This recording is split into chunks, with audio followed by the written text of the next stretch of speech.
Bible నమ్మనివారు, ఇటు Bible నమ్ముతున్నవారు కూడా మోషే గారి పుస్తకాన్ని వ్రాసి ఉండరు. మోషే గారికి ఈ పుస్తకానికి ఎటువంటి సంబంధము లేదు అని చాలామంది చెప్తూ ఉన్నారు. దానికి భాగంగా దీనిలో భాగంగా ఒక సిద్ధాంతాన్ని కూడా పుట్టుకొచ్చింది. ఏంటా సిద్ధాంతం అంటే జేఈడిపి అనే సిద్ధాంతం. జే అనగా జెహోస్టిక్ ట్రెడిషన్, ఈ అనగా ఎలోయిస్టిక్ ట్రెడిషన్, డి అనగా డ్యూటరానమీ ట్రెడిషన్, పి అనగా ప్రీస్ట్లీ ట్రెడిషన్.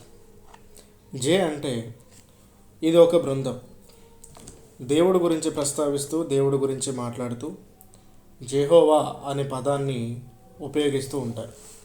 సో ఈ బృందం రాసిన పుస్తకాలలో నుంచి కొంత సమాచారం ఆదికాండములోనికి జోడించారు. ఆ తర్వాత రెండో బృందం ఎలోయిస్టిక్ ట్రెడిషన్. వీళ్ళు దేవుడి గురించి ప్రస్తావిస్తూ ఎలోయిం అని మాట్లాడుతూ ఉంటారు. సో వీళ్ళు రాసిన ప్రతులలో నుంచి కొన్ని విషయాలు సేకరించి ఆదికాండమునకు జోడించారు. ఆ తర్వాత డ్యూటరానమీ ట్రెడిషన్, ద్వితీయోపదేశ కాండానికి సంబంధించిన విషయాలు. ఆ తర్వాత ప్రీస్ట్లీ ట్రెడిషన్ అనగా యాజకత్వానికి సంబంధించిన విషయాలు.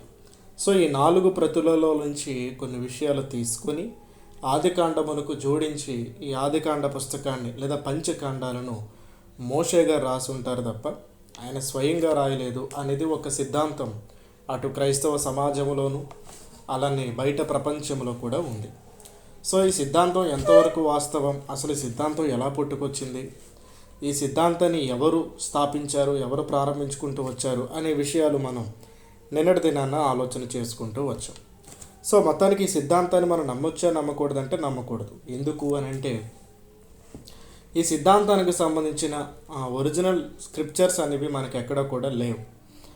ఈ సిద్ధాంతానికి సంబంధించినవి లేకుంటే ఈ అభిప్రాయానికి సంబంధించిన ఒరిజినల్ డాక్యుమెంట్స్ అనేవి ఈ జేఈడిపి అని ఈ యొక్క సిద్ధాంతంకు సంబంధించిన ఒరిజినల్ డాక్యుమెంట్స్ అనేవి మనకి ఎక్కడ కూడా లభించలేదు. కాబట్టి దీన్ని నమ్మడానికి మనం కుదరదు. ఓకే, ఇది ఒక ఊహా చిత్రం మాత్రమే. అయితే మరి ఈ పంచగ్రంథాలను 5 పుస్తకాలను మోషే గారే రాశారు అనడానికి రుజువులు ఏంటి అనేది మనం చూస్తున్నాం. సో 5 పుస్తకాలను మోషే గారు రాశారో లేదన్నది మనకు తెలిస్తే ఆదికాండాన్ని కూడా ఆయన రాశారో లేదన్నది మనకు అర్థమైపోతుంది. ఓకే, దానిలో భాగంగా నిన్నటి దినాన మనం 2 విషయాలను ప్రారంభించుకున్నాము. పంచకాండాలను లేదా 5 పుస్తకాలను మోషే గారే రాశారు అనడానికి రెండు విధములైన ఆధారాలు. ఒకటి ఇంటర్నల్ ఎవిడెన్సెస్, రెండవది ఎక్స్టర్నల్ ఎవిడెన్సెస్. ఇంటర్నల్ ఎవిడెన్సెస్లో కొన్ని విషయాలు నిన్నటి దినాన మనం చూసాము. ఇంకాస్త మనం లోతుల్లోనికి వెళ్దాం. నిన్నటి దినాన మనం 5 పుస్తకాలలో నిర్గమాకాండం, సంఖ్యాకాండం, ద్వితీయోపదేశ కాండం ఈ 3 పుస్తకాలలో మోషే గారే రచయిత అనే విషయాలను మనం చూడడం జరిగింది. అయితే ఇతర పుస్తకాలు కూడా దీనిని ధృవీకరిస్తాయండి. మిగిలిన పుస్తకాలు కూడా మోషే గారే రచయిత అని చెప్పి మిగిలిన పుస్తకాలు కూడా చెప్తూ ఉంటాయి. యెహోషువ గ్రంథం 1వ అధ్యాయం 8వ వచనం చూడండి. యెహోషువ గ్రంథము 1వ అధ్యాయము 8వ వచనం. ఏ ధర్మశాస్త్ర గ్రంథమును నీవు బోధింపక తప్పిపోకూడదు, దానిలో వ్రాయబడిన వాటన్నిటి ప్రకారము చేయుటకు నీవు జాగ్రత్త పడినట్లు దివారాత్రము దాన్ని ధ్యానించినలా నీ మార్గమును వర్ధిల్ల చేసుకొని చక్కగా ప్రవర్తించదవు. సో ధర్మశాస్త్ర వాక్యములన్నిటిని వ్రాయబడిన ప్రకారము అంటున్నా చూడండి. 7వ వచనం చూద్దాం. అయితే నీవు నిబ్బరము కలిగి జాగ్రత్త పడి బహుధైర్యముగా నుండి నా సేవకుడైన మోషే నీకు ఆజ్ఞాపించిన ధర్మశాస్త్రం అంతటి చొప్పున చేయవలెను. సో ఈ ధర్మశాస్త్రాన్ని రాసింది మోషే. ఆ మోషే గారి ద్వారా రాయబడిన ధర్మశాస్త్రాన్ని అంతటిని కూడా నువ్వు జాగ్రత్తగా పాటించాలి అని యెహోషువ గారికి కొన్ని హెచ్చరికలు చేయడం చూస్తున్నాం మనం అక్కడ. అలానే రాజుల మొదటి గ్రంథం 2వ అధ్యాయం 3వ వచనం చూడండి. 2వ అధ్యాయము 3వ వచనం. నీ దేవుడని యెహోవా అప్పగించిన దానిని కాపాడి ఆయన మార్గములను అనుసరించిన ఎడల నీవు ఏ పని పూనుకునినను ఎక్కడ తిరిగినను అన్నిటిలో వివేకముగా నడుచుకుందువు. మోషే ధర్మశాస్త్రములో వ్రాయబడి ఉన్న దేవుని కట్టడలను, ఆయన నియమించిన ధర్మశాస్త్రం అంతటిని, ఆయన న్యాయ విధులను, శాసనములను గైకొనుము. మోషే ధర్మశాస్త్రం అని మాట్లాడుతున్నారు చూడండి. అంటే ధర్మశాస్త్రాన్ని మోషే గారు రాశారు కాబట్టి మోషే గారి ద్వారా రాయబడిన ధర్మశాస్త్రము అని మాట్లాడుతున్నారు. మోషే ధర్మశాస్త్రం ఎలా అయిపోయింది? ధర్మశాస్త్రం మోషే గారిదే. ధర్మశాస్త్రాన్ని మోషే గారు సొంతంగా రాశారు. ధర్మశాస్త్రాన్ని మోషే గారు సొంతంగా రాసి ప్రజలకు ఇచ్చారంటే కాదు. ధర్మశాస్త్రాన్ని దేవుడు చెప్పగా మోషే గారి చేత వ్రాయబడింది కాబట్టి దానిని మోషే ధర్మశాస్త్రము అంటున్నారు. ఇప్పుడు మనం ఏదైనా ఒక పుస్తకాన్ని రాసామనుకోండి, ఆ పుస్తకాన్ని మన పేరుతోనే పిలుస్తారు, పలానా జశ్వంత్ రాసిన పుస్తకం అంటారు. అలానే మోషే గారి చేత వ్రాయబడింది కాబట్టి ఆ పుస్తకం మోషే ధర్మశాస్త్రము అని మాట్లాడుతున్నారు. అంటే మోషే గారే ధర్మశాస్త్రానికి అనగా పంచకాండాలకు గ్రంథకర్త అని చెప్పి మిగతా పుస్తకాలు కూడా ధృవీకరిస్తున్నాయి. 2 రాజుల గ్రంథం 14:6.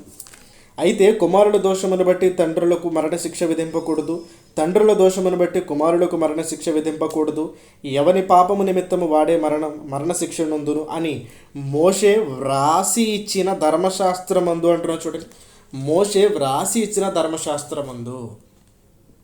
సో 2వ రాజుల గ్రంథం కూడా బల్లగుద్ది చెప్తుంది ఏమనంటే మోషేనే ధర్మశాస్త్రాన్ని రాశారు అని చెప్పి. ఎజ్రా గ్రంథం 6:18. ఎజ్రా గ్రంథం 6:18. మరియు వారు యెరూషలేములోనున్న దేవుని సేవ జరిపించుటకై మోషే యొక్క గ్రంథమందు వ్రాసిన దానిని బట్టి తరగతులు చొప్పున యాజకులను వరుసల చొప్పున లేవీయులను నిర్ణయించిరి. మోషే యొక్క గ్రంథమందు వ్రాసిన అనే మాట చూడండి, మోషే యొక్క గ్రంథమందు వ్రాసిన అనే మాట. సో మోషే గారు ధర్మశాస్త్రాన్ని రాశారు.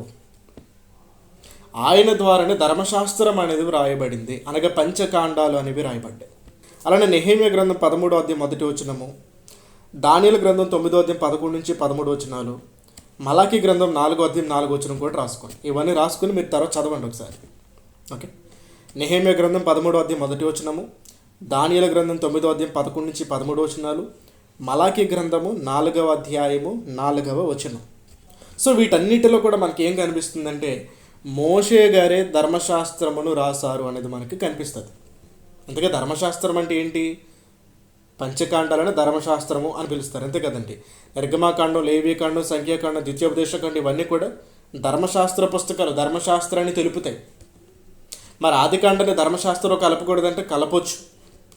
ఆదికాండం అనేది ఈ 4 పుస్తకాలకు పునాది లాంటిది. అందుకు ధర్మశాస్త్రపు పుస్తకంలో ఆదికాండాన్ని కూడా కలుపుతారు. ఈ ధర్మశాస్త్రానికి బీజం ఎక్కడ పడుతుందంటే ఆదికాండములో పడుతుంది. అది నేను ముఖ్యాంశాల్లో చెప్తాను. ఎందుకు ఈ ఆదికాండ పుస్తకాన్ని ఈ ధర్మశాస్త్ర పుస్తకాలతో కలిపారు? అసలు ఆదికాండంలో ఎక్కడ కూడా ధర్మశాస్త్రం అనే ప్రస్తావన మనకు కనపడదు కదా. ధర్మశాస్త్రం గూర్చిన ప్రస్తావన లేనప్పటికీ ధర్మశాస్త్ర పుస్తకాలతో ఆదికాండాన్ని ఎందుకు జోడించారనేది మన ముఖ్యాంశాల్లో చూద్దాం. ప్రస్తుతానికి ఇక్కడ మన రచయిత గురించి చూస్తున్నాం కాబట్టి టాపిక్ డైవర్ట్ అవ్వకూడదు. అలానే క్రొత్త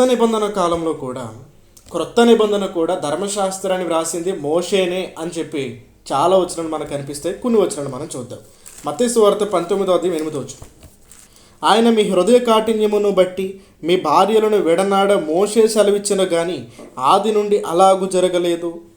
ధర్మశాస్త్రంలో రాయబడిన ఒక మాట గురించి యేసుక్రీస్తు ప్రభులు వారు మాట్లాడుతూ, విడాకుల గురించి మాట్లాడుతూ మోషే ఆ విధముగా సెలవిచ్చాను అని అంటున్నారు. చూడండి, మోషే ఆ విధముగా సెలవిచ్చాను అంటే ధర్మశాస్త్రంలో ఉన్న మాటలు ఎవరి ద్వారా పలకబడ్డాయంటే మోషే గారి ద్వారా. అవి కూడా ఎవరి ద్వారా రాయబడ్డాయంటే మోషే గారి ద్వారానే. మరొకరి పేరు చెప్పట్లేదు ఎక్కడ కూడా మనకి. మోషే గారే కనిపిస్తున్నారు. ధర్మశాస్త్ర వాక్యములు వెనుక ఉన్నది ఆయనే. యోహాను సువార్త 5:45-47 రాసుకోండి. అద్వితీయ దేవుని వలన వచ్చు మెప్పు కోరక ఒకని వల్ల ఒకడు మెప్పు పొందుచున్న మీరు ఎలాగు నమ్మగలరు? నేను తండ్రి యొద్ద మీ మీద నేరము మోపుద్దనని తలంచుకొడి. మీరు ఆశ్రయించుచున్న మోషే మీ మీద నేరం మోపును. అతడు నన్ను గూర్చి వ్రాసాను. ఎక్కడ రాశారు? నా వంటి ఒక ప్రవక్త మీ సహోదరుల నుండి పుట్టించుననే మాటను మోషే గారు ధర్మశాస్త్రంలో రాస్తారు. మనకు తెలుసు. ద్వితీయోపదేశకాండం 18వ అధ్యాయంలో మనకు ఆ మాట కనిపిస్తుంది. సో మోషే గారు యేసుక్రీస్తు ప్రభుల వారి గురించి ధర్మశాస్త్రంలో రాశారు. అంటే యేసుక్రీస్తు వారే స్వయంగా చెప్తున్నారు ఏమని? మోషేనే ధర్మశాస్త్రమును వ్రాసినది అని చెప్పి. అపోస్తుల కార్యములు 3:22 చూడండి. 22 మోషే ఇట్లా నేను ప్రభువైన దేవుడు నా వంటి ఒక ప్రవక్తను మీ సహోదరుల నుండి మీ కొరకు పుట్టించును. ఆయన మీతో ఏమి చెప్పినను అన్ని విషయంలో మీరు ఆయన మాట వినవలెను. ఇక్కడ మాట్లాడుతున్న మాట ఎవరు మాట్లాడుతున్నారు? పేతురు గారు. అంటే శిష్యులు కూడా సాక్ష్యం ఇస్తున్నారు. ఏమని? ధర్మశాస్త్రమును రాసింది మోషే గారు అని చెప్పి. ఇంకా చాలా వచనాలు మనకు కనిపిస్తాయి. అవన్నీ కూడా మీరు చదువుకోండి, రాసుకొని. రోమీలకు రాసిన పత్రిక 10వ అధ్యాయం 15వ వచనం, 10వ అధ్యాయం 5 నుంచి 19 వచనాలు. మార్కు సువార్త 12వ అధ్యాయం 26వ వచనం, మార్కు సువార్త 12వ అధ్యాయం 26వ వచనం, కొరింథీయులకు రాసిన మొదటి పత్రిక 9వ అధ్యాయం 9వ వచనం, కొరింథీయులకు రాసిన 2వ పత్రిక 3వ అధ్యాయం 15వ వచనం. ఈ వచనాలు అన్నింటిలో కూడా మనకి మోషే గారు ధర్మశాస్త్రాన్ని వ్రాసారు అనే విషయం మనకు తెలుస్తుంది. ఇంకా మంచి ఎవిడెన్సెస్ ఏంటంటేనండి, మోషే గారే ధర్మశాస్త్రాన్ని వ్రాసారు అని చెప్పడానికి ఇంకా బలమైన ఆధారాలు మనం చూసినట్లయితే ఒకసారి యోహాను సువార్త 7వ అధ్యాయం 22వ వచనం చూద్దాం. యోహాను సువార్త 7వ అధ్యాయము. ఇవి చాలా బలమైన ఆధారాలు. 7వ అధ్యాయం 22వ వచనం, 7వ అధ్యాయం 22వ వచనం. మోషే మీకు సున్నతి సంస్కారమును నియమించాను. ఈ సంస్కారము మోషే వలన కలిగినది కాదు, పితరుల వలనే కలిగినది. అయినను విశ్రాంతి దినమున మీరు మనుషునికి సున్నతి చేయుచున్నారు. ఈ సున్నతి అనేది మోషే గారు నియమించారు అని మాట్లాడుతున్నారు. చూడండి, మోషే మీకు సున్నతి సంస్కారము నియమించాను అంటున్నారు. అలా అపోస్తుల కార్యములు 15వ అధ్యాయం 1వ వచనం చూడండి. అపోస్తుల కార్యములు 15వ అధ్యాయం 1వ వచనం. అపోస్తుల కార్యములు 15వ అధ్యాయం 1వ వచనం. కొందరు యోదయ నుండి వచ్చి, మీరు మోషే నియమించిన ఆచారము చొప్పున సున్నతి పొందితేనే గాని రక్షణ పొందలేరని సహోదరులకు బోధించిరి. మోషే సున్నతి కూర్చున్న ఆజ్ఞలు ఇవ్వడాన్ని ఈ వచనాలు సూచిస్తున్నాయి. కానీ విచిత్రం ఏంటంటే, సున్నతి అనేది ఆది కాండములో అబ్రహాము గారితో ముందే వచ్చిందని కూడా మనందరికీ తెలుసు. సున్నతి అనే ఆచారము ఆది కాండంలో ప్రారంభమవుతుందండి. అబ్రహాము గారి కాలం నుండి సున్నతి ఆచారం అనేది బయటకు వస్తుంది. కానీ అబ్రహాము గారు నియమించిన సున్నతి సంస్కారము అని మాట్లాడట్లే. చూడండి, అబ్రహాము గారితో నియమించిన సున్నతి సంస్కారము అని మాట్లాడట్లే. మోషే నియమించిన సున్నతి సంస్కారము అని మాట్లాడుతున్నారు. అంటే మోషే గారి కంటే ముందే సున్నతి ఆచారం ఉన్నప్పటికీ ఆ సున్నతి ఆచారాన్ని మోషే గారి రచనలతో నమోదు చేస్తున్నారు. చూడండి, మోషే గారి పేరు చెప్పి నమోదు చేస్తున్నారు. మోషే గారి పేరు చెప్పి నమోదు చేస్తున్నారు. ఎందుకు అనంటే ఆయన ఆ సున్నతి అనే దాని గురించి వ్రాసారు కాబట్టి. సో మోషే గారి కంటే ముందే ప్రారంభమైన సున్నతి ఆచారాన్ని కూడా ఆయన తన రచనలలో రాయడాన్ని బట్టి సున్నతి సంస్కారము మోషే నియమించాను అని రాస్తున్నారు. వాస్తవానికి అబ్రహాము గారి కాలం నుండి ప్రారంభమైంది సున్నతి అనేది. సో అబ్రహాము గారు రచయిత కాదు సున్నతి గురించి చెప్పడం, మోషే గారు రచయిత. అబ్రహాము గారి కాలంలో నియమింపబడిన ఆ సున్నతి అనే ఆచారాన్ని రాసింది, ఆ రచన రాసింది, వ్రాసి చెప్పింది, వ్రాసి తెలియజేసింది మోషే గారు కాబట్టి మోషే గారి పేరు నమోదు చేసి సున్నతి గురించి మాట్లాడుతున్నారు. సో దీనిని బట్టి మనకు అర్థమైపోవాలి, ధర్మశాస్త్రం అంతటిని కూడా రాసింది మోషే గారే అని చెప్పి. అలానే ఆది కాండమును కూడా రాసింది మోషే గారే. సో ఇవి ఇంటర్నల్ ఎవిడెన్సెస్. ఇప్పుడు మనం ఎక్స్టర్నల్ ఎవిడెన్సెస్లోకి వెళ్దాం. చరిత్రపరంగా చూద్దాం. నిజంగా ఆది కాండమును మోషే గారే వ్రాసారా? ఇప్పటివరకు మనం బైబిల్లో వెతికామండి, బైబిల్లో చూసాం. బైబిల్లో మనం చూసినప్పుడు నిజమే, ధర్మశాస్త్రాన్ని అనగా పంచకాండాలను మోషే గారు వ్రాసారు అన్నది మనకు తెలిసిపోయింది. ఇప్పుడు మనం ఏంటంటే బయటకు వెళ్ళి ఆలోచిద్దాం, ఎక్స్టర్నల్ ఎవిడెన్సెస్ని ఆలోచిద్దాం. సరే, ఈ పంచకాండాలను లేదా ఆది కాండము నుంచి ద్వితీయోపదేశకాండ ఈ పుస్తకాలను మోషే గారు రాశారు అని అనుకుందాం కాసేపు. నిర్గమకాండాన్ని ఆయన రాశారంటే ఓకే, నమ్మొచ్చండి. ఆయన బ్రతుకున్నాడు కాబట్టి ఆయన కాలంలో జరిగిన చరిత్రను రాశాడంటే ఓకే, నమ్మొచ్చు. నిర్గమకాండం, లేవియకాండం, సంఖ్యాకాండం, ద్వితీయోపదేశకాండం, ఈ 4 పుస్తకాలలో ఉన్న చరిత్ర అంతా కూడా ఆయన బ్రతికి ఉండగా జరిగింది. సో ఆయన బ్రతికి ఉండగా జరిగిన చరిత్రను ఆయన రాశాడు అంటే ఓకే, నమ్మొచ్చు. నమ్మొచ్చు, ఈ వచనాలను బట్టి నమ్మొచ్చు.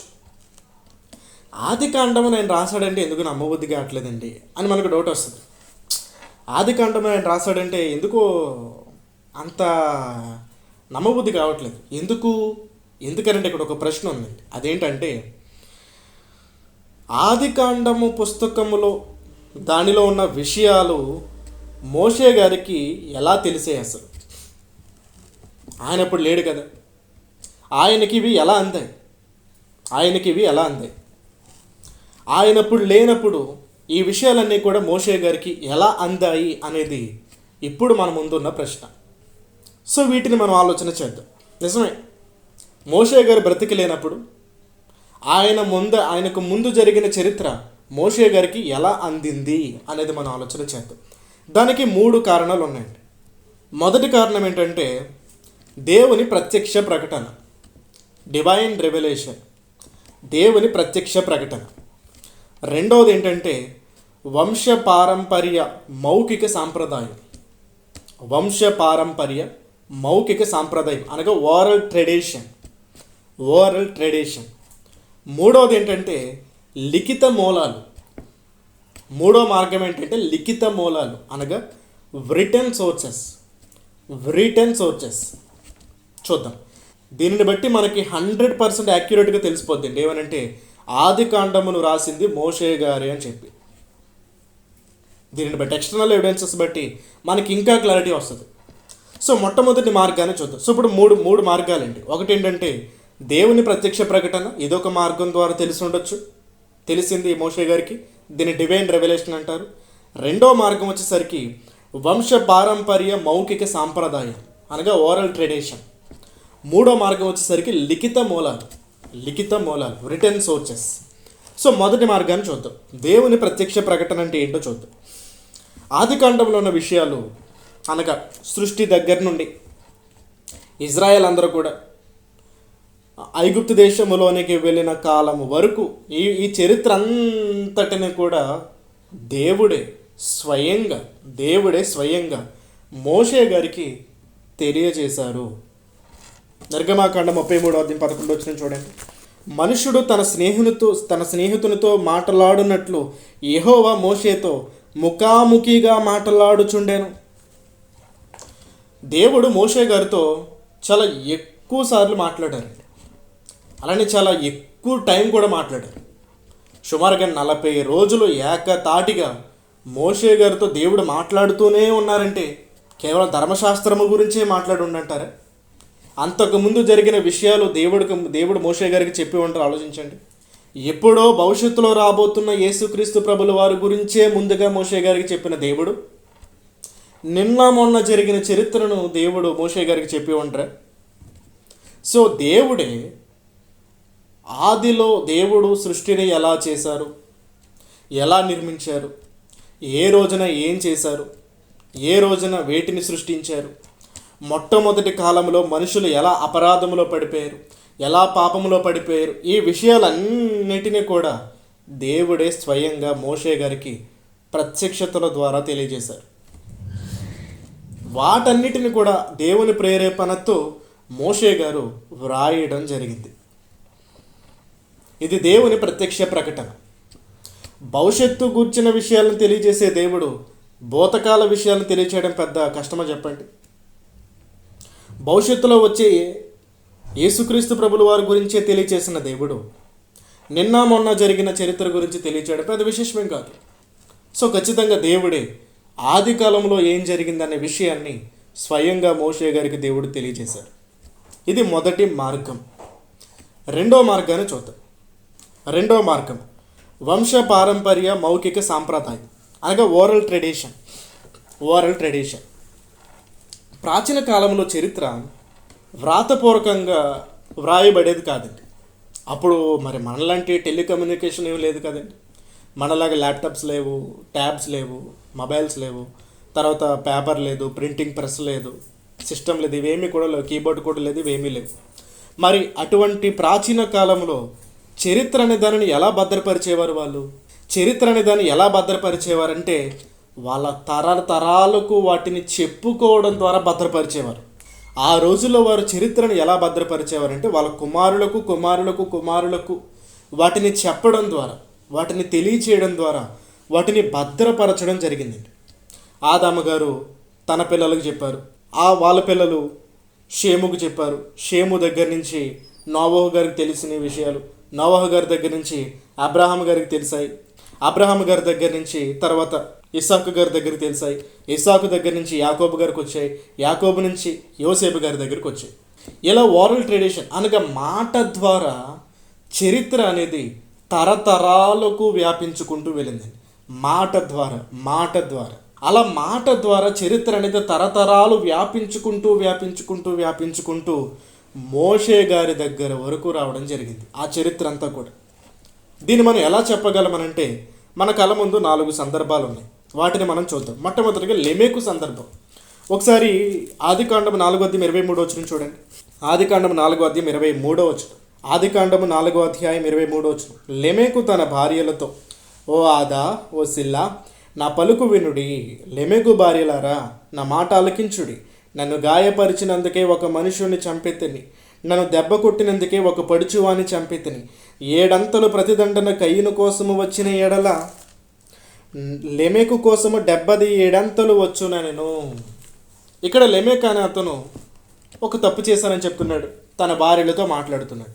సో ఒకవేళ నన్ను ఎవరైనా సరే కొడితే కనుక 7 అంతలు శిక్ష అనుభవిస్తారు. ఎందుకంటే కయ్యను తప్పు చేసిన తర్వాత కయ్యనుని శిక్షిస్తే, కయ్యనుని ఎవరైనా కొడితే 7 అంతలు శిక్ష అనుభవిస్తారని చెప్పినప్పుడు మరి నేను తప్పు చేశాను కదా, నేను ఒప్పుకుంటున్నాను కాబట్టి నా మీద కూడా ఎవరైనా ఒకవేళ దాడి చేస్తే 77 అంతలు వాళ్ళు శిక్ష అనుభవిస్తారని చెప్పి లెమెక్ అనే అతను తన భార్యలతో మాట్లాడుతున్నాడు. ఇక్కడ లెమెక్ అనే అతనికి కయ్యనుకు మధ్య సుమారుగా 180 నుంచి 200 సంవత్సరాల కాల వ్యవధి ఉందండి. లెమెకుకి కయ్యనుకి మధ్యలో 180 నుండి 250 సంవత్సరాల కాల వ్యవధి ఉంది. అంటే 250 సంవత్సరాలకు ముందు జరిగిన కయ్యను జీవితంలో జరిగిన విషయాన్ని, కయ్యనుకు దేవుడు చెప్పిన విషయాన్ని 250 సంవత్సరాల తర్వాత వచ్చిన లెమెకుకి ఎలా తెలిసింది? అప్పుడు టెలికమ్యూనికేషన్ ఏమీ లేదే, అప్పుడు ల్యాప్టాప్స్ ఏమీ లేవే, మొబైల్స్ ఏమీ లేవే, పోనీ స్టోర్ చేసుకోవడానికి మెమరీ కార్డ్స్ ఏమీ లేవే, గూగుల్ కూడా ఏమి లేదు కదా. మరి ఎలా తెలిసిందంటే ఓరల్ ట్రెడిషన్. అమ్మో రే, మన ముత్తాత ఉన్నాడు కదా కయ్యను, అతను తప్పు చేసినప్పుడంట దేవుడు అతనికి ఒక మాట చెప్పాడంట. అదేంటంటే అతను తప్పు చేసిన ఒప్పుకున్నాడంటే దేవుడి దగ్గర మొత్తానికి. అప్పుడు దేవుడు ఏం చెప్పారంటే, ఇదిగో ఒకవేళ నిన్ను ఎవరైనా శిక్షిస్తే 7 అంతలు వాళ్ళు శిక్ష అనుభవిస్తారు, కాబట్టి నువ్వు జాగ్రత్తగా ఉండు, మంచిగా బతుకొని దేవుడు చెప్పారంట అని చెప్పి వాళ్ళ ముత్తాత గురించి వాళ్ళ తల్లిదండ్రులు తమ పిల్లలకు చెప్పారు.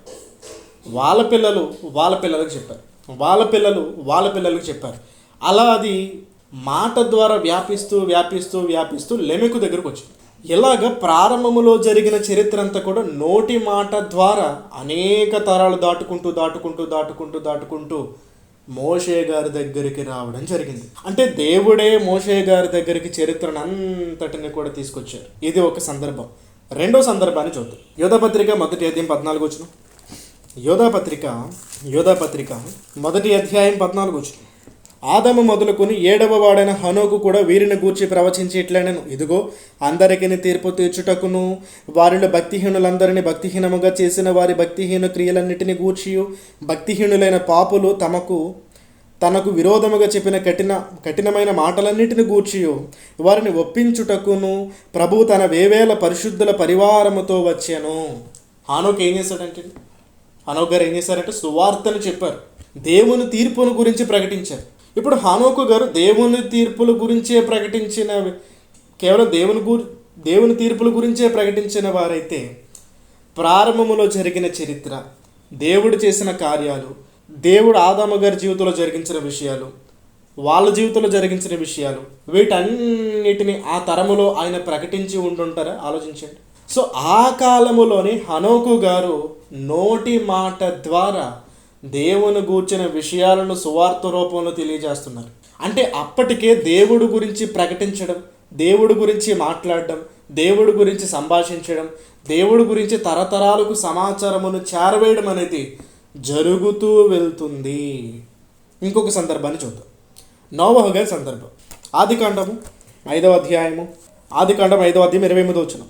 లెమెకు 182 ఏండ్లు బ్రతికి ఒక కుమారుని కని భూమిని యెహోవా శపించినందువలన కలిగిన మన చేతుల కష్టము విషయములోను మన పని విషయములోను ఇతడు మనకు నెమ్మది కలుగజేయననుకుని అతనికి నోవాహు అని పేరు పెట్టాను.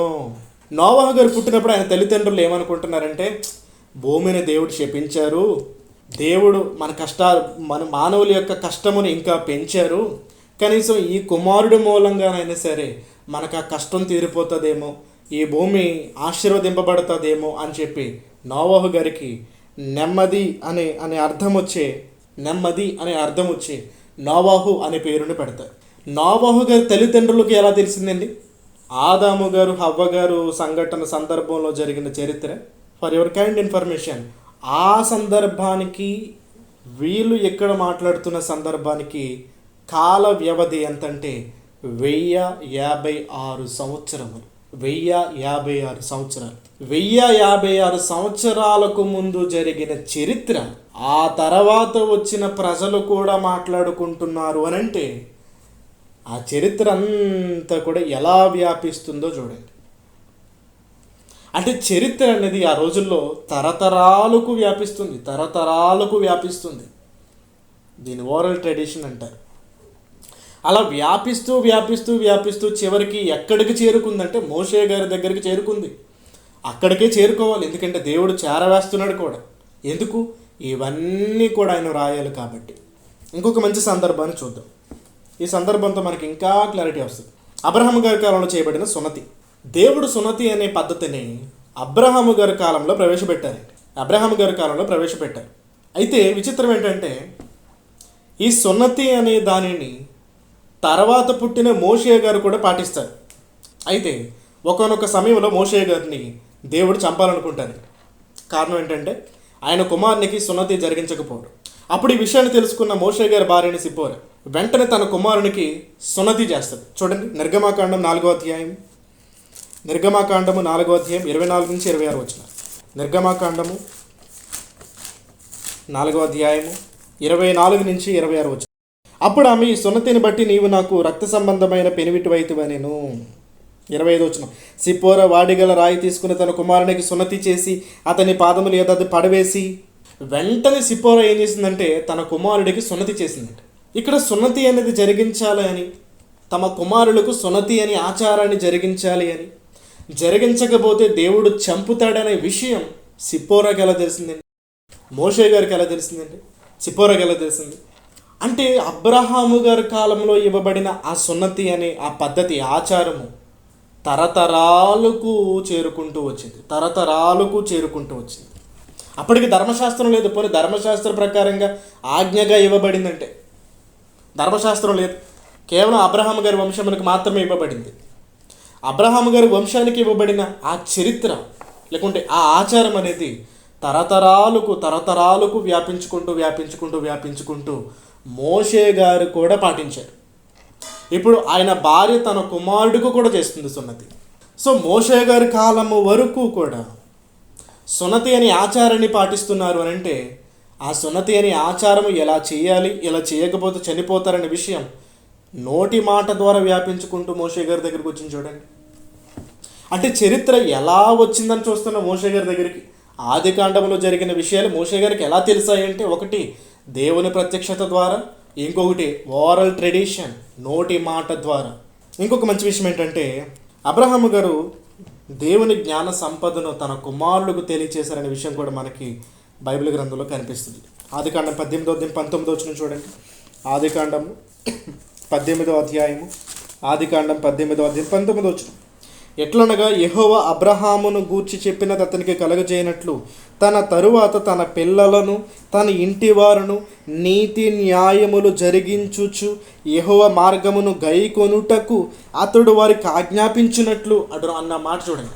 అంటే రాబోయే తరాలు అందరూ కూడా, అబ్రహాము గారి పిల్లల వాళ్ళందరూ కూడా దేవుడి పట్ల ఎలా భయభక్తులు కలిగి బ్రతకాలో అనే విషయాన్ని అబ్రహాము గారు ఖచ్చితంగా వాళ్ళకి ఆజ్ఞాపిస్తాడు, ఖచ్చితంగా వాళ్ళకి నేర్పిస్తాడు, ఖచ్చితంగా వాళ్ళకి తెలియచేస్తాడు అని దేవుడు మాట్లాడుతున్నాడు. సో అబ్రహాము గారు ఏం చేశారంటే ఆయన తరాలన్నిటికీ కూడా కేవలం డబ్బు, ధనము వీటినే కాకుండా జ్ఞాన సంపదను కూడా ఇచ్చారు. సో ఆ జ్ఞాన సంపదే మోషే గారి దగ్గరికి కూడా చేరుకుంది. సో ఇది ఒక మార్గం. మూడో మార్గం వచ్చేసరికి రిటర్న్ సోర్సెస్. మూడో మార్గం వచ్చేసరికి రిటర్న్ సోర్సెస్. చాలామంది ఏమంటారంటేనండి, అసలు మోషే గారికి ముందు వ్రాతే లేదు, మోషే గారికి ముందు వ్రాతే లేదు, అసలు అంటే వ్రాయడం అనేదే లేదు, అటువంటిది మోషే ఆదికాండమని ఎలా రాశాడు అని అంటారు. వాళ్ళకి చరిత్ర తెలియదు. అసలు మోషే గారికి ముందు వ్రాత ఉందా లేదని చూద్దాం. ఇప్పటివరకు మనం దేవుని ప్రత్యక్షత ద్వారా మోషే గారి దగ్గరికి సమాచారం చేరుకుందని చూసాము. రెండోది వచ్చేసరికి నోటి మాట ద్వారా సమాచారము మోషే గారికి చేరుకుంది. ఇప్పుడు వ్రాత మూలంగా కూడా మోషే గారి దగ్గరికి చేరుకుంది. వ్రాత మూలంగా కూడా, ఎందుకంటే మోషే గారి కంటే ముందే వ్రాత అనేది పుట్టిందండి. వ్రాయడం అనేది పుట్టింది. దాంట్లో మొట్టమొదటిగా సుమేరియన్ లిపి. ఇది క్రీస్తు పూర్వము 3200 సంవత్సరాలకు చెందినది. క్రీస్తు పూర్వము 3200 సంవత్సరములోనే ఇది ప్రపంచంలో మొట్టమొదటి లిఖిత విధానం. సుమేరియన్ లిపి అని అంటారు. దీన్ని క్యూనిఫామ్ అని కూడా పిలుస్తుంటారు. అంటే అక్షరాలుగా ఉంటుందండి. అక్షరాలు ఉంటాయి. అక్షరాలు అంటే మీకు బొమ్మలు కనబడుతుంటాయి. బొమ్మలు క్యూనిఫామ్ అని కూడా పిలుస్తూ ఉంటారు. ఇది ఎక్కడ రాయబడిందంటే, ఈ వ్రాత, ఈ లిపి అనేది ఎక్కడ పుట్టిందంటే మెసపతోమియా ప్రాంతంలో పుట్టింది. దీన్నే బైబిల్ గ్రంథంలో షీనార్ దేశము అని రాశారు. బైబిల్ గ్రంథంలో మెసపతోమియా ప్రాంతాన్ని షీనార్ దేశము అని రాస్తారు. షీనారు దేశం. ఆదికాండం 11వ అధ్యాయం 2వ వచనం చూడండి. ఆదికాండము 11వ అధ్యాయం 2వ వచనం. వారు తూర్పున ప్రయాణమైపోచుండగా షీనారు దేశమందొక మైదానము వారికి కనబడెను. ఏంటా షీనారు దేశము? అదే మెసపతోమియా ప్రాంతం. ఈ మెసపతోమియా ప్రాంతంలోనే సుమేరియన్ లిపి పుట్టింది. విచిత్రం ఏంటంటే అబ్రహాము గారు ఈ ప్రాంతానికి చెందిన వ్యక్తే. ఈ సుమేరియన్ లిపి ద్వారా వీళ్ళు ఏం రాసేవారంటేనండి, వంశావళులను రాసేవారు. తర్వాత భూమి యొక్క ఒప్పందాలను రాసేవారు. ఈ భూమి ఎవరికి చెందింది, ఈ భూమి ఎవరికి చెందుతుంది, ఈ భూమి ఎవరిది అనేది భూమి ఒప్పందాలను రాసేవారు ఈ లిపి ద్వారా. ఆ తర్వాత కుటుంబాల యొక్క చరిత్రలు రాసేవారు. ఈ సుమేరియన్ ఈ యొక్క పలకల పైన కుటుంబాల చరిత్రలు రాసేవారు. ఇంకొక 4 విషయం ఏంటంటే దేవతలకు సంబంధించిన విషయాలను కూడా రాసేవారు. సుమేరియన్ లిపి అనేది ఏంటంటే, అంటే అబ్రహాము గారు ఉన్న కాలానికే సుమేరియన్ అనే లిపి చాలా అభివృద్ధి చెందింది. ఈ లిపి ద్వారా వంశావళులు రాసేవారు, కుటుంబాల చరిత్రలు రాసేవారు, తర్వాత భూమి యొక్క ఒప్పందాలను గురించి కూడా రాసేవారు. మోషే గారి కంటే ముందే లిపి ఉందంటే మరి ఆ లిపి ద్వారా రాయబడిన విషయాలన్నీ కూడా మోషే గారి దగ్గరికి చేరి ఉండవో ఆలోచించండి. చేరాయి. వాటన్నిటిని కూడా మోషే గారు రాశారు గ్రంథముగా. తర్వాత రెండవది ఎబ్లా గ్రంథాలు. ఇవి క్రీస్తు పూర్వం 2400 సంవత్సరాలకు చెందినది. ఈ లిపి అనేది, ఎబ్లా గ్రంథాలు అనేవి క్రీస్తు పూర్వము 2400 సంవత్సరాలకు చెందినవండి. అంటే 2400 సంవత్సరాల కాలంలోనే గ్రంథాలు అనేవి పుట్టుకొచ్చాయి. వీటిని ఎబ్లా గ్రంథాలు అంటారు. సుమారుగా మనకి 17,000 మట్టి పలకలు లభించాయండి. వీటికి సంబంధించినవి 17,000 మట్టి పలకలు లభించాయి ఎబ్లా గ్రంథాలు. వీటిలో ఏం రాసేవారంటే, ఏమేమి చరిత్రలు ఉన్నాయంటే ఈ పలకల మీద రాజుల వంశాలు, నగరాల పేర్లు, దేవాలయ ఆచారాలు, అబ్రహాము గారి చరిత్ర, ఇష్మాయేలు చరిత్ర కూడా ఉంది ఎబ్లా గ్రంథాల మీద. అబ్రహాము గారి చరిత్ర, ఇష్మాయేలు చరిత్ర కూడా ఉంది. అంటే అప్పటికే చరిత్రను గ్రంథాలుగా వ్రాయడం స్టార్ట్ చేశారు. కాకపోతే మనకున్న పుస్తకాలుగా కాదండి, వాళ్ళు మట్టి పలకల మీద రాసేవారు, మట్టి పలకల మీద. ఆ తర్వాత మారీ గ్రంథాలు క్రీస్తు పూర్వము 1800 సంవత్సరాలకు చెందినవి. 1800 సంవత్సరాలకు చెందినవి. ఇవి యూఫ్రటీస్ దగ్గర దొరికాయండి. ఈ మట్టి పలకలు యూఫ్రటీస్ నది దగ్గర దొరికాయి. వీటిలో ఏం రాయబడ్డాయంటే గోత్రాల యొక్క వరుస క్రమము, గొర్రెల కాపరుల జీవితము, తర్వాత దేవుని సంకల్పము గురించి సందేశాలు ఇవ్వడం, దేవుడు తన ప్రజలతో ఎలా మాట్లాడాడు అనే విషయాలు, వీటన్నిటిని కూడా ఈ గ్రంథాల మీద రాయడం జరిగింది. సో ఇప్పటి వరకు మనం ఆలోచించిన ఈ విషయాలన్నీ కూడా ఆది కాండములో ఉన్నాయో లేదో చెప్పండి. ఆది కాండంలో ఏమన్నాయి? వంశావళుడు కూర్చి ఉన్నదా? ఉంది. భూమి ఒప్పందాల గురించి ఉన్నాయా? ఉన్నాయి. గోత్రాల గురించి రాయబడ్డాయి. గొర్రెల కాపల గురించి రాయబడ్డాయి. కుటుంబాల చేతులు రాయబడ్డాయి. అంటే ఆది కాండంలో ఉన్న విషయాలన్నీ కూడా, ఇటువంటి విషయాలన్నీ కూడా ఆల్రెడీ అప్పటికి ఆ రోజుల్లో ఉన్న లిపిలోని ఇవన్నీ కూడా రాయబడ్డాయి. సో మోషే గారి దగ్గరికి 3 మార్గాల ద్వారా ఆది కాండములో ఉన్న చరిత్ర అంతా కూడా వ్యాపించింది, అందింది. ఈ ఎక్స్టర్నల్ ఎవిడెన్సెస్లో ఉన్న ఒక చివరి విషయాన్ని చూసి మనం ముగించుకుందాం. బైబిల్లో మనకి కిరియత్ సేఫర్ అనే ఒక పట్టణం మనకి కనిపిస్తుందండి. కిరియత్ సేఫర్ అనే పట్టణం యెహోషువ గ్రంథం 15వ అధ్యాయము 15వ వచనం చూడండి. యెహోషువ గ్రంథం 15వ అధ్యాయము 15వ వచనం. అక్కడ నుండి అతడు దేబీరు నివాసుల మీదకి పోయాను. అంతకుముందు దేబీరు పేరు కిరియత్ సేఫరు అనే మాట చూడండి. ఈ కిరియత్ సేఫర్ అనే మాటకున్న అర్థం ఏంటంటే పుస్తకాల నగరం అని అర్థం. కిరియత్ అనగా పట్టణం, సేఫర్ అనగా పుస్తకం లేదా లిఖిత పత్రం అని అర్థం. కిరియత్ సేఫర్ అనగా పుస్తకాల పట్టణం అని అర్థం. పుస్తకాల నగరం అని అర్థం. ఒక ప్రాంతానికి అక్కడున్న పరిస్థితులను బట్టి పేరు వస్తుంది, అంతే కదా చెప్పారు. ఒక ప్రాంతాన్ని బట్టి అక్కడున్న పరిస్థితులను బట్టి ఆ ప్రాంతానికి పేరు వస్తుంది. ఇప్పుడు ఈ కిరియత్ సేఫర్ అనే పట్టణంలో ఎక్కువగా పుస్తకాలు ఉండడాన్ని బట్టి, ఎక్కువగా గ్రంథాలు లిఖితం అవ్వడాన్ని బట్టి ఈ ప్రాంతానికి కిరియత్ సేఫర్ అనే పేరుని పెట్టారంటే పుస్తకాల నగరం అనే పేరు పెట్టారు. అంటే అప్పటికే అనేకమైన పుస్తకాలు పుట్టుకొచ్చేసాయి, అప్పటికి అనేకమైన గ్రంథాలు పుట్టుకొచ్చేసాయి. కాబట్టి ఈ పట్టణానికి పుస్తకాల నగరం అని పెట్టడాన్ని బట్టి దాని వెనక ఏమి ఉండవచ్చు? గ్రంథాలు ఉండవచ్చు, పుస్తకాలు ఉన్నాయి, పరిపాలన రికార్డులు ఉన్నాయి, కుటుంబాల చరిత్రలు ఉన్నాయి. ఇవన్నీ కూడా ఆ పట్టణంలో ఉండడాన్ని బట్టి ఆ పట్టణానికి పుస్తకాల నగరం అని పేరుని పెట్టారు. సో ఈ విషయాలన్నీ కూడా మనకి ఏం తెలియజేస్తున్నాయి అంటే, ఇప్పటివరకు మనం ఆలోచించిన విషయాలన్నీ కూడా మనకి ఏం తెలియజేస్తున్నాయంటే, మోషే గారు ఉన్న కాలానికే లిఖిత వ్రాత విధానం అనేది ఉన్నది, లేదు అనడానికి లేదు. మోషే గారి కంటే ముందే వ్రాయడం అనే విధానం ఉంది, రాత విధానం ఉంది.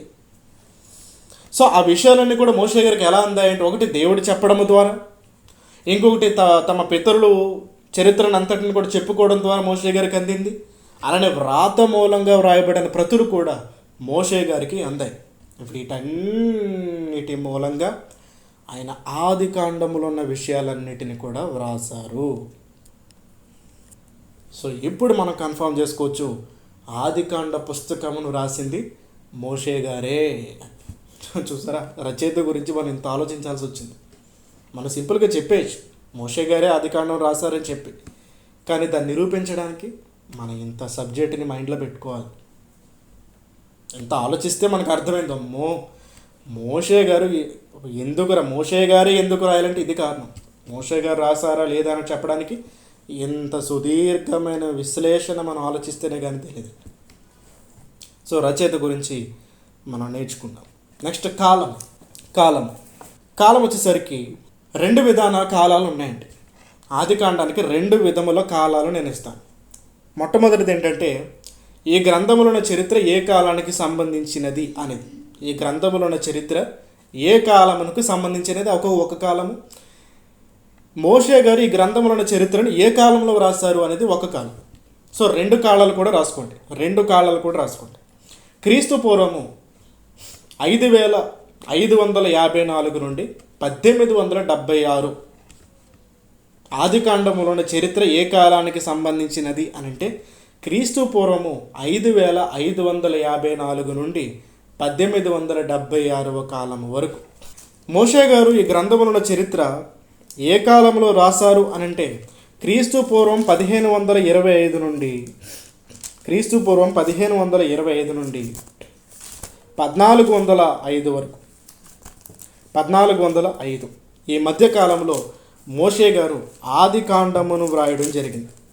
ఈ మధ్యకాలంలో మోషే గారు ఆది కాండమును వ్రాయడం జరిగింది. సో రెండు కాలాలు, ఒకటేమో ఈ చరిత్రకు సంబంధించిన కాలము, రెండవది వచ్చేసరికి గ్రంథము రాయబడిన కాలం. ఓకేనా? ఈ రెండు కాలాలు కూడా మీరు నోట్ చేసుకోండి, ఈ రెండు కాలాలు కూడా. నెక్స్ట్ ముఖ్య అంశాలు చూద్దామా వద్దా? టైం అయిపోయింది, ఇంకా 5 నిమిషాలు ఉంది. ఒక చిన్న పాయింట్ని మనం చూసి ముగించుకుందాం.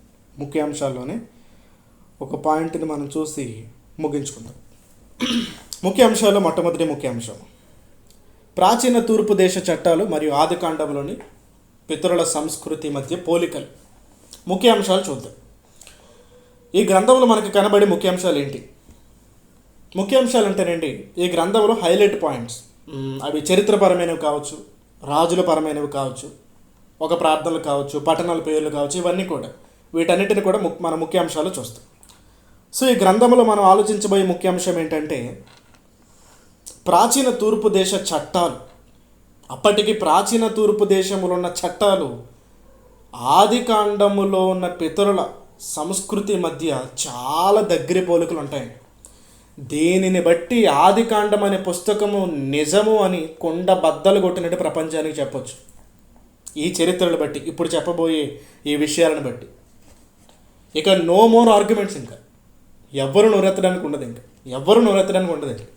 ఈ యొక్క విషయాలను బట్టి అంత బలంగా మనం చెప్పొచ్చు, అంత కాన్ఫిడెంట్గా మనం ఎక్స్ప్లెయిన్ చేయొచ్చు. ఆది కాండం గురించి బలంగా చెప్పచ్చు. దాంట్లో ఒక విషయాన్ని మనం ఈరోజు చూసి ముగించుకుందాం. హమ్మురాబి అనే వ్యక్తి అబ్రహాము గారికి ఉన్న కాలానికి మెసపతోమియా ప్రాంతాన్ని అంతటిని కూడా పరిపాలన చేస్తూ ఉంటాడు. హమ్మురాబి అంటే ఇతను బైబిల్ గ్రంథంలో ఉన్న షేనారు అమ్రపేలి అనే రాజుతో పోలుస్తూ ఉంటారు. ఆదికాండం 14వ మొదటి వచ్చిన చూడండి ఒకసారి. ఆదికాండము 14వ అధ్యాయము, ఆదికాండం 14వ అధ్యాయము మొదటి వచనం. షేనారు రాజైన అమ్రాపేలు ఇతన్ని హమ్మురాబి అని గుర్తిస్తూ ఉంటారు. చరిత్రలో హమ్మురాబి అని గుర్తిస్తూ ఉంటారు. ఇతను క్రీస్తు పూర్వం 1945 నుండి 1902 వరకు పరిపాలన చేశారు. ఈ కాలానికి సంబంధించిన వాడు. ఇతని కాలంలోనే అబ్రహాము గారు జీవిస్తూ ఉంటారు. అబ్రహాం గారు ఇతని కాలంలో సమాజం అంతా కూడా చాలా అభివృద్ధి చెందింది. ఇతని కాలంలో ఇతను చేసిన పనులు ఏంటంటే పాఠశాలలు పెట్టాడు, స్కూల్స్ కట్టించాడు, అక్షరమాల నేర్పించాడు, వ్రాయడం నేర్పించాడు, తర్వాత కొలమానాలు నేర్పించాడు, మెజర్మెంట్స్ నేర్పించాడు, నిర్మాణాలు చేశాడు. తర్వాత సాగు వ్యవస్థలు అనగా అగ్రికల్చర్ని బాగా డెవలప్ చేశాడు హమ్మురాబి. ఇతని చరిత్ర మనకి నెట్లో కూడా ఉంటుంది, మీరు చదువుకోండి. ఇతని కాలంలో చేసిన చట్టాల మీద కూడా మనం కాన్సన్ట్రేషన్ చేస్తున్నాం. ఇతని కాలంలో కొన్ని చట్టాలను డెవలప్ చేశాడండి. ఆ చట్టాలన్నీ కూడా మనకి ఆది కాండంలో కనిపిస్తాయి. అవన్నీ కూడా మనకి ఆది కాండంలో కనిపిస్తాయి. దాంట్లో మొట్టమొదటిగా దత్తత చట్టం, అడాప్టేషన్ లా, దత్తత చట్టం. ఆది కాండం 15వ అధ్యాయం మొదటి వచనం నుంచి 21 వచనంలో మనకి ఎలియాజరు కూర్చున్న చరిత్ర ఉంటుంది. అంటే దేవుడు అబ్రహాం గారితో మాట్లాడతారు. అబ్రహాము, నేను నీకు పిల్లలు ఇస్తాను అని చెప్తారు. నాకెవరు ఉన్నారు ప్రభా పిల్లలు, మా వయసు అయిపోయింది, ఈ టైంలో మాకు పిల్లలు ఎవరు పడతారు, కాబట్టి నా దాసుడు, నా సేవకుడు ఎలియాజరే నా ఆస్తికి కర్త అని చెప్తూ ఉంటారు. అబ్రహాము గారు ఆ మాట ఎలా పలకగలిగారు? నా తర్వాత వచ్చి నా సేవకుడే నా ఆస్తికి కర్త అవుతాడు, నా దాసుడే నా ఆస్తికి కర్త అవుతాడు అనే మాట అబ్రహాము గారు ఎలా పలకగలిగారు అని అంటే ఈ హమ్మురాబి చేసిన చట్టమును బట్టి. హమ్మురాబి కొన్ని చట్టాలు, రాజ్యాంగాన్ని తయారు చేస్తాడు. ఆ రాజ్యాంగంలో 191వ చట్ట ప్రకారము ఇదిగో ఇలా ఉంటుంది చూడండి. అతను రాసిన చట్టం ఇది. దీన్ని క్యూనిఫామ్ అంటారు. ఓకేనా? ఈ ఇటువైపు బాక్స్ ఉంది చూడండి, ఈ బాక్స్ అంతా కూడా లాంగ్వేజ్ అది. ఓకేనా? మీరు ఏదో అనుకోకండి, అదంతా కూడా లాంగ్వేజ్. మీరు అవసరమైతే దీన్ని అంతటిని కూడా స్కాన్ చేసి మీరు నెట్లో కూడా చూడొచ్చు. సేమ్ అదే వస్తుంది. నేనేమి అబద్ధాలు కలబల్లి మాటలు కూడా చెప్పట్లేదు, ఇవన్నీ కూడా నేను రీసెర్చ్ చేసి చెప్తున్నాను. ఓకేనండి? సో ఇదంతా కూడా క్యూనిఫామ్. సో ఇది ఒరిజినల్ డాక్యుమెంట్. ఏదో నేను తయారు చేసింది కూడా కాదు, పోనీ ఏ ఉపయోగించింది కూడా కాదు. ఇది ఒరిజినల్ డాక్యుమెంట్. ఆ హమ్మురాబి ఏదైతే రాశాడో సేమ్ ఒరిజినల్ డాక్యుమెంట్ ఇది, నేను పేస్ట్ చేసింది. ఆ లాంగ్వేజ్కున్న అర్థం ఏంటంటే నేను ఇక్కడ ఇంగ్లీష్లో కూడా ట్రాన్స్లేట్ చేశాను. బహుశా మీకు ఎవరికైనా ఇంగ్లీష్ వచ్చి ఉంటే వాళ్ళు కూడా చదవండి. తెలుగులో కూడా ట్రాన్స్లేట్ చేస్తాను, దాన్ని చదువుతున్నాను చూడండి. ఇప్పుడు పక్కనున్న ఈ లాంగ్వేజ్కి తెలుగులో ట్రాన్స్లేషన్ చేస్తున్నాను.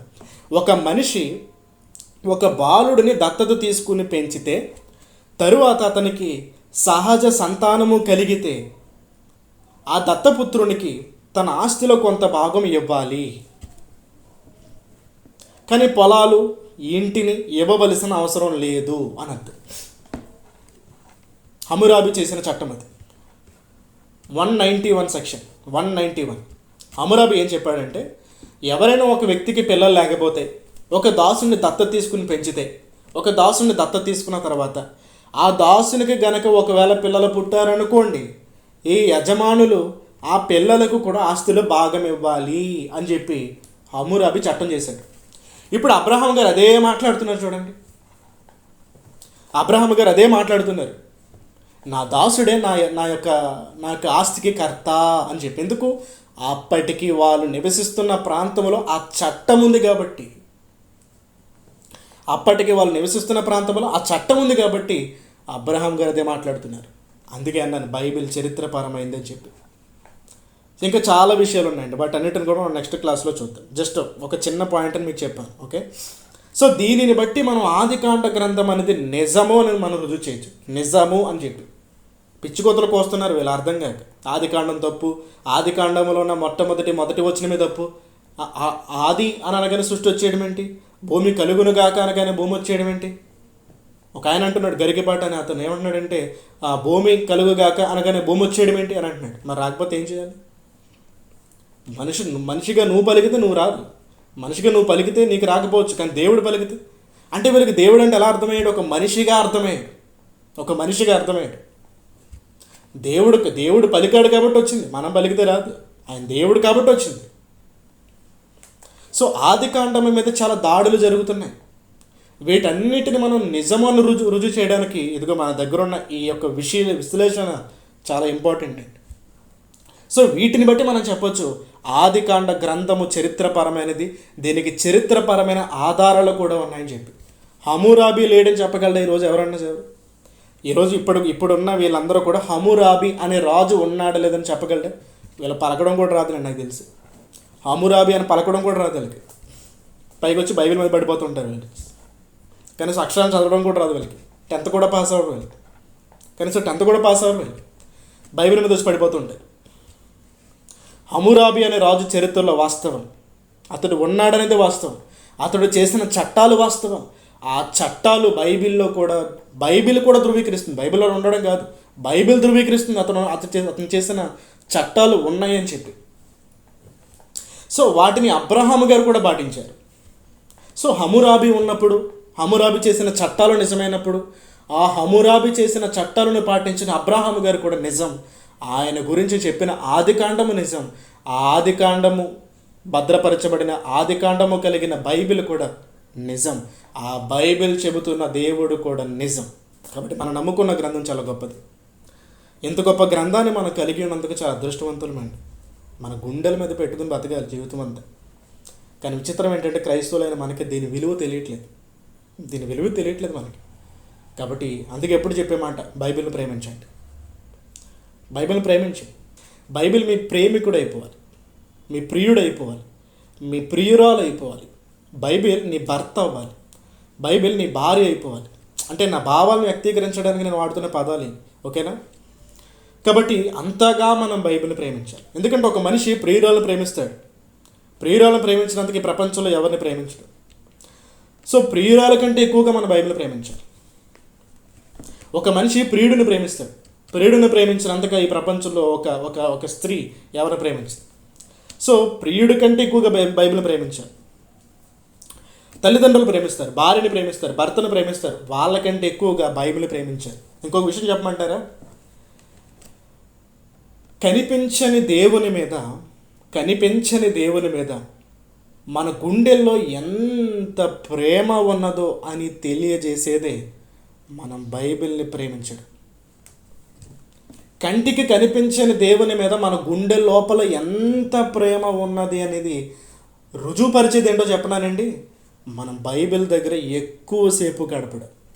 మన బైబిల్ దగ్గర ఎంతసేపు అయితే గడుపుతామో మన గుండె లోతుల్లో దేవుడి మీద అంత ప్రేమ ఉందని అర్థం. నువ్వు ఫోన్తో ఎక్కువసేపు గడుపుతున్నావు అంటే అర్థం ఏంటి? నీకు ఫోన్ పిచ్చి పట్టేసిందని అర్థం. లేదు అస్తమాను వాళ్ళతోనే మాట్లాడుతున్నావు అంటే అర్థం ఏంటి?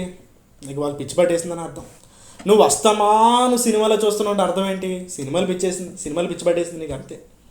అస్తమాను తిండి గురించి ఆలోచిస్తున్నావు అంటే అర్థం ఏంటి? తిండి పిచ్చి పట్టేసింది. అది అస్తమాను బైబిల్ చదువుతున్నట్టు అర్థం ఏంటి? మనకి బైబిల్ పిచ్చి పట్టింది. బైబిల్ పిచ్చి పట్టాలి. బైబిల్తో మనం ఎక్కువసేపు ఎంతసేపు ఉంటే అంత జ్ఞానం బైబిల్ మనకి ఇస్తుంది. సో కంటికి కనిపించని ఆ దేవుని మీద ఎంత ప్రేమ ఉన్నది అనేది మనం రుజువుపరుచుకోవడమే బైబిల్ని మనం ప్రేమించడం. ఈరోజు మీరు ఆ బైబిల్ని ప్రేమించండి, మీ బ్రతుకులు మారుస్తుంది, మీ జీవితాలను మారుస్తుంది. ఈరోజు ఈ బైబిల్ గ్రంథం మన చేతుల్లోనికి రావడానికి మహానుభావుడు సిలువనెక్కాడు.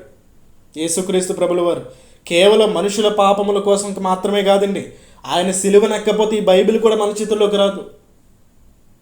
ఆయన సిలువనెక్కడం వెనకాల బైబిల్ మన చేతుల్లోనికి రావడం అన్నది ఉంది. ఆయన సిలువనెక్కి నీ చేతుల్లో బైబిల్ పెట్టాడు. ఆయన మేకులు దిగించుకొని నీ అరచేతిలో తన గ్రంథాన్ని పెట్టాడు. ఎందుకు? ఆయన మాటలు కనీసం నా చావు ద్వారా అయినా సరే నువ్వు చదువుతావని చెప్పి, నేను చనిపోయిన తర్వాత అయినా సరే నువ్వు చదువుతావని చెప్పి, కనీసం నా చావుని జ్ఞాపకం చేసుకునైనా ఈ పుస్తకంలో ఉన్న విషయాలను చదివి వాటిని నీ బ్రతుకులో పాటించి వాటి ప్రకారం జీవిస్తావని చెప్పి యేసుక్రీస్తు ప్రభులు వారు సిలువనెక్కి మన చేతుల్లోనికి ఆయన గ్రంథాన్ని ఇవ్వడం జరిగింది. చూడండి, చాలామంది చనిపోయే ముందు లెటర్ రాస్తారు. మీరందరూ జాగ్రత్తగా ఉండండి, మీరందరూ మంచిగా ఉండండి, నేను చచ్చిపోతున్నాను, నా చావుకి ఎవరు కారణం కాదు అని చెప్పి. చచ్చిపోవడం ఎందుకు? మళ్ళీ లెటర్ రాయడం ఎందుకు? యేసుక్రీస్తు ప్రభుల వారు కూడా ఆయన చనిపోయే ముందు ప్రపంచ మానవాళికి బైబిల్ గ్రంథాన్ని ఇచ్చారు. ఇదిగోండి, నేను చనిపోతున్నాను, మీ అందరి కోసం నేను చనిపోతున్నాను, మీ అందరి కోసం నేను ప్రాణం పెడుతున్నాను, మీ అందరి కోసం నేను మేకులు దిగ్గొట్టుకుంటున్నాను. అయితే మీరు నా కోసం ఒక చిన్న పని చేస్తారా? ఏమీ లేదు. నేను చనిపోయిన తర్వాత ఒక గ్రంథం వస్తుంది. ఆ గ్రంథాన్ని మీ చేతుల్లో పెడతాడు దేవుడు. దాన్ని చదవండి చాలు. దాన్ని చదివితే నేను మిమ్మల్ని ఎంత ప్రేమించానో మీకు తెలుస్తుంది. దాన్ని చదివితే నా తండ్రి మిమ్మల్ని ఎంత ప్రేమించాడో తెలుస్తుంది. దాన్ని చదివితే మీరు నా దగ్గరికి ఎలా రాగలదో మీకు తెలుస్తుంది అని చెప్పి యేసుక్రీస్తు ప్రభుల వారు ఆయన వెళ్ళిపోతూ శిష్యులకు ఆ బాధ్యతను అప్పగించి వాళ్ళ ద్వారా సువార్తను ఈరోజు మన చేతుల్లోనికి తీసుకుని రావడం జరిగింది. ఈ బైబిల్ గ్రంథం ఈరోజు లేకపోతే మనం లేము. కాబట్టి అందుకే బైబిల్ గ్రంథాన్ని ప్రతిరోజు చదువుతూ ఉండండి. బైబిల్ చదువుతుంటే నిద్ర వచ్చేస్తుందని చెప్పి ఇటువంటి చెత్త మాటలు మాట్లాడకండి. టీవీ చూస్తున్నప్పుడు నిద్ర వస్తుందా? రాదు. బైబిల్ చదివితే ఎందుకు నిద్ర వచ్చేస్తుంది? టీవీ చూస్తే నిద్ర వస్తుందా? ఫోన్ చూస్తే నిద్ర వస్తుందా? ఫోన్ ఎన్ని గంటల తరబడి చూడమన్నా చూసేస్తూ ఉంటాం మనం. అలా రీల్స్ తరబడి రీల్స్ అలా చూస్తూనే ఉంటాం. బైబిల్ చదవడానికి ఏమైంది? రీల్స్ను స్క్రోల్ చేసినంతగా బైబిల్ పుస్తకాలను స్క్రోల్ చేస్తున్నామా? బైబిల్ పేజీని స్క్రోల్ చేస్తున్నామా? అమ్మాయి ఈ పేజ్ అయిపోయింది, నెక్స్ట్ పేజ్, ఈ పేజ్ అయిపోయింది, నెక్స్ట్ పేజ్, ఈ పేజ్ అయిపోయింది, నెక్స్ట్ పేజ్ అని చెప్పి రీల్స్ మాత్రం ఈ రీలు ఈ వీడియోని స్క్రోల్ చేస్తూనే ఉంటాం. బైబిల్ పేజీలు తిప్పుతాం అన్నిసార్లు మనం తిప్పం. ఒక పేజీ తిప్పేసరికి మనం అలసిపోతాం. కానీ రీల్స్ అని చూడండి, షార్ట్ వీడియోస్ అని చెప్పండి, ఉదయం నుంచి సాయంత్రం వరకు చూడమన్నా సరే దర్జాగా కూర్చొని చూస్తాం మనం. కాబట్టి ప్రేమైన దేవుని పిల్లారా, బైబిల్ చదవండి. బైబిల్ చదివితే పరిశుద్ధంగా ఎలా బ్రతకాలో తెలుస్తుంది. బైబిల్ చదివితే దేవుడి దగ్గరికి ఎలా వెళ్ళాలో తెలుస్తుంది. బైబిల్ చదివితే దేవుడిగా ఎలా మారాలో తెలుస్తుంది. ఓకే, ప్రార్థన చేసుకుందాం. చాలా టైం అయింది. పరిశుద్ధమైన పరలోకంలో ఉన్న మా కన్న తండ్రి, నాయన, ఈరోజు కొన్ని విషయాలు మీ గ్రంథం నుండి మాకు నేర్పించినందుకు మీ కృతజ్ఞతలు. వినే ప్రతి మాట కూడా మా హృదయంలో భద్రం చేయండి. ఆ శక్తితో వాక్యం వినడానికి వచ్చిన మీ బిడ్డల యొక్క హృదయాల్లో మీ జ్ఞానం నింపమని మీకు ప్రార్థిస్తున్నాము తండ్రి. మేము ఇంకా అనేకమైన విషయాలు తెలుసుకొని ఈ సమాజంలో మీ కొరకు బలముగా నిలబడిన ఆయన మీ ఉన్నతమైన మీ మనసుని సమాజమునకు చెప్పే విధముగా మమ్మల్ని మార్చమని మీకు ప్రార్థిస్తున్నాం తండ్రి. మేము చేసిన ప్రతి పాపములు, దోషములు, అపరాధములన్నిటిని కూడా క్షమించమని మిమ్మల్ని వేడుకుంటున్నాము తండ్రి. మమ్మల్ని మన్నించండి నాయన. మీ చిత్తమైతే మరి యొక్క దినమును మీరు మాకు ప్రసాదించి విలువైన మీ జ్ఞాన సంగతి నేర్చుకోవడానికి సహాయము చేయమని మా రక్షకుడు మీ ప్రియకుమారుడైన యేసుక్రీస్తు వారి నామమును బట్టి ఈ ప్రార్థన మీకు సమర్పిస్తున్నాను తండ్రి. ఆమేన్.